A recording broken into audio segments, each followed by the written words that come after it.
Hello guys, mga ka-DL Vlogs. Nandito kami ngayon sa Bahi. Ayan. Dito sa may Arlkis, ano to? Arlkis Aquayard. Yan, Arlkis Aquayard. So may nakita lang ako dito guys na na isda, nakakatuwa. Hindi ko alam kung anong uri niya, yan oh. Ito guys oh, laki oh. Ano kayang uri ng isda yan? Dalawa siya, bali tatlo. Ayun. Ayun oh, parang mukhang Ayun pa oh. Ito naman, hito, kung hindi ako magkakamali, hito yan oh. Ang laki oh.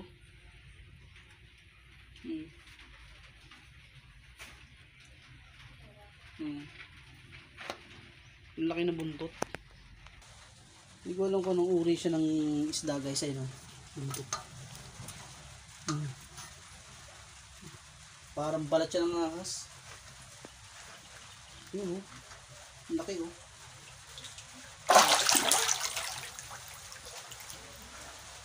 Ibabaw lang yung tubig niya.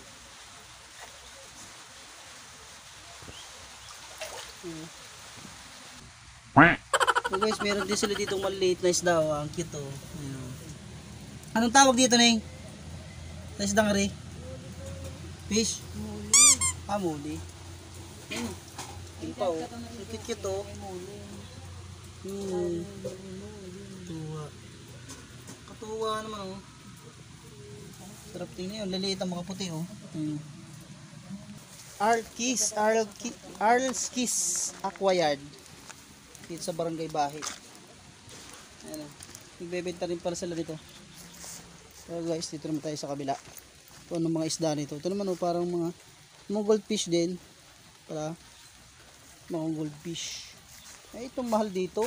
Pare oh. Mahal. So guys, ito yung mga nakatago oh. Dami oh. Katuwa naman. Baka malaglag ang cellphone ko. Ah, ito oh. Ang ganda oh. Anong klaseng isda ini? Ati ah. Ningning warrior eh. Parang ningning. Ang ganda guys, yung isang yung kulay puting hito oh. Ayun oh. Ayun oh, ganda oh. Oh, grabe. Ito. Ang galing naman. Ayun oh, puting hito.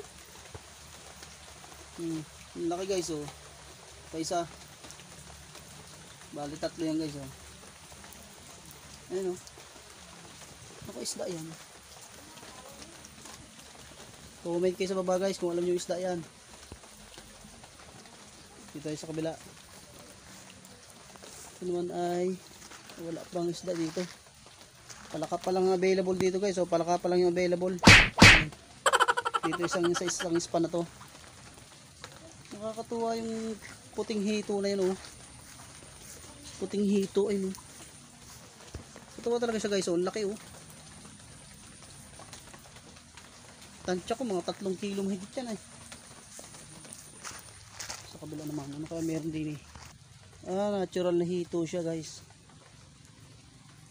Hito. Yun.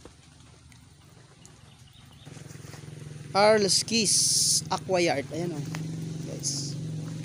Arlkis Aquayard, Barangay Bahi.